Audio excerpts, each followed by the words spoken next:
Salam alaikum, bonjour tout le monde. Aujourd'hui, on va vous expliquer comment on fabrique une machine de respiration artificielle.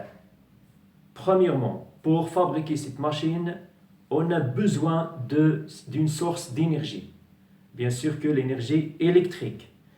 Et un système ou un mécanisme de transformation de cette énergie électrique en énergie mécanique. Bien sûr qu'un moteur électrique. Mais le moteur électrique nous donne une mécanique de rotation ou un mouvement de rotation. Donc, on a encore besoin d'un système ou un mécanisme de transformation de ce mouvement de rotation en mouvement linéaire alternatif.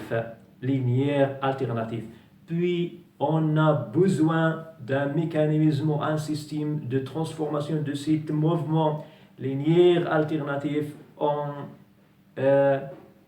énergie pneumatique pour produire une pression d'air qu'on a besoin. On va commencer. Voilà mon schéma, que j'ai déjà dessiné pour gagner du temps.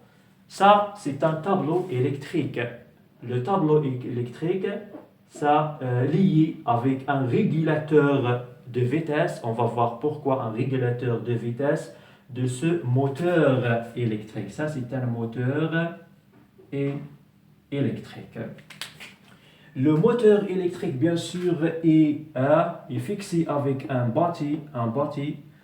Puis le moteur, l'arbre du rotor du moteur électrique est lié avec une roue. Cette roue est liée avec une autre roue, plus gros que la première. Ça, c'est le système de Biel-Manivelle. Le système de Biel-Manivelle se transforme ce mouvement de rotation en mouvement linéaire alternatif. Pour appuyer sur ce soufflet, ça c'est une pied, pour appuyer sur ce soufflet. Le soufflet est lié avec deux clapets d'entrée et clapet de sortie, refoulement et aspiration, refoulement ici et aspiration ici. Le refoulement et l'aspiration entrent dans un système de filtration. L'aspiration de l'air se filtre avant de rentrer dans le soufflet et enfin avec le visage humain.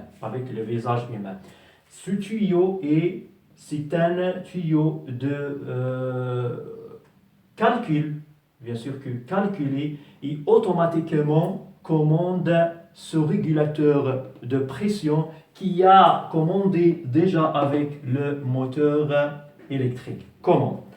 Dès que la pression ça diminue,